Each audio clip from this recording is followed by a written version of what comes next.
Onse Vader wat in die hemel is, dankie dat ons vandag ons besoek aan Sardes kan voortsit. Mag ons asseblief gereken word onder die wat waardig is en onsself nie met sonde besoedel het nie. Ons bid dit in die naam van Jesus. Amen. Nou ja, ons het verlede week al begin om oor die legende van Midas te gesels. Ons is natuurlik nuuskierig om te weet hoe pas dit by Sardes in.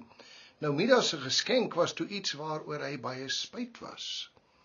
Sy koninkryk was nou alles goud. En dit het geglinster en geblink. Maar die eens vrolike koning het nou neerslagtig deur sy paleis gedwaal. Die goue vloek het sy lewe in 'n nagmerrie verander. Alles was nou goud. Sy vrugte, sy rose, sy loyale onderdane, wat sy koninklike howe met hulle lag gevul het, was nou stil en het ver weggebly van Midas af. Hulle was bang dat hulle ook in goud sou verander, as hulle enigstens met hom in aanraking kom.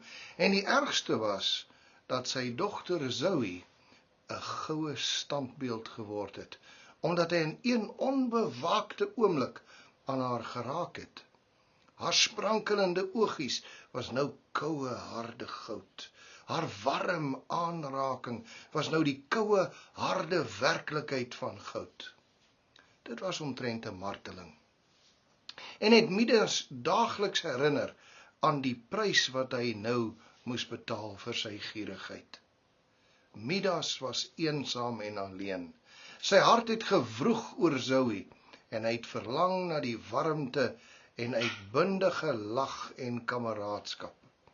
Desperaat het hy hom tot Dionysius gewend en hy het sy wens berou en Dionysius gesmeek om die goue vloek van hom af weg te neem. Hy was voorwaar dom om te dink dat goud vir hom geluk sou bring. Dionysius het hom jammer gekry. En omdat hy besef het dat Midas diepe berou gehad het oor sy wens, het hy hom toe gehelp. Hy vertel toe vir Midas dat hy hom in die Pactolus rivier moet gaan was.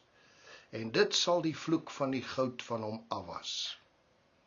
Midas het toe maar in die Pactolus rivier gaan bad, soos hy aangesê is.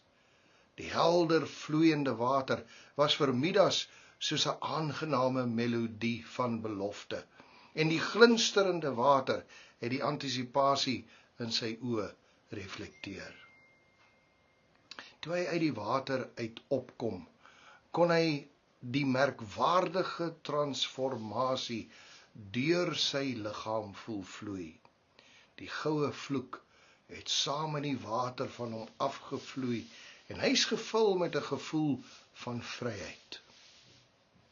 Hy het baie versigtiglik en tentatief uitgereik en aan 'n boom gevat, en die boom het nie in goud verander nie. O, hy was werklik bevry en verheug. Toe hy weer by sy kasteel aankom, was hy oorstelp toe hy sy dogter Zoe weer normaal aantref. Sy paleis was weer gevul met die geur van die blomme, en die vrugte het sommer nog lekkerder gesmaak. Alles was net soos dit was. Of is dit? Volgende week gaan ons hoor hoe hierdie legende die lewe in Smyrna ernstig beïnvloed het, en hoekom Johannes vir ons skryf soos hy skryf in Openbaring. Heer, dankie dat ons vandag ons besoek aan Smyrna kon voortsit. Dankie dat U ook vir ons tyd gun om onsself te bekeer. Deursoek ons harte en ons wese, Heer, en mag ons in hierdie struik van die Satan nie val nie. Ons bid dit in die naam van Jesus. Amen.